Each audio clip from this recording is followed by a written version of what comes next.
দেখে শুনে খেলবে না, দিলে তো গ্লাসটা ভেঙে। বিশ্বাস করেন স্যার, আমি ইচ্ছা করে মারি নাই। আমার মাফ করে দেন। এটা জরিমানা দেওয়ার টাকাও আমার কাছে নাই। তা না হয় দিলাম, কিন্তু তোমার সাথীরা পালিয়ে গেল কেন? স্যার ওরা ভাবছে আপনি ওকে মারে দেন। আরে মারবো কেন? তুমি তো আর ইচ্ছে করে ভাঙোনি। ঠিক আছে থাক। এই শোনো, এই রিপন মিয়ার বাড়িটা যেন কোন দিকে? কেন স্যার, আবার লোক আপনার কি? আব্বা মানে? তুমি কি রিপন মিয়ার ছেলে? যে আমার নাম আজাদ। ও আজাদ, এখন তুমি তোমাদের বাড়িতে নিয়ে চলো আমাকে।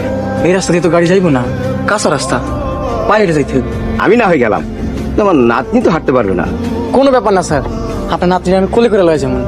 আরে কি বলছো এসব? চিন্তা করেন না, আমি আপনার নাতনি ফেলামো না।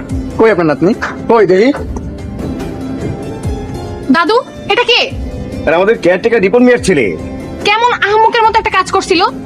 গ্রামের ছেলেরা একটু সহজ সরল হয় দাদু। চলো তোদের বাড়িতে নিয়ে চলো। ওই বাদাই মাটা গেল কই? আয় আজাদ, দেখ কেডা আইছে।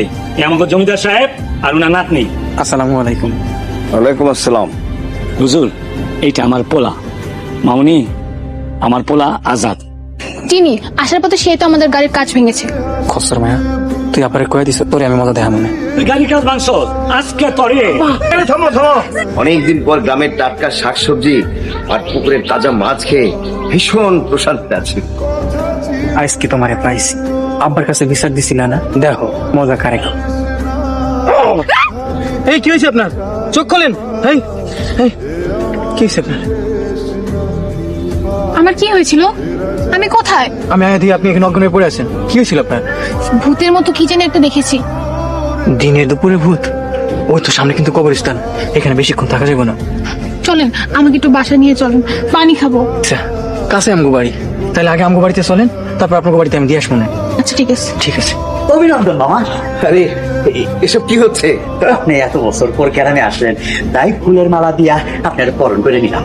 ও কিন্তু আপনাকে তো চিনতেই পারলাম না আমি।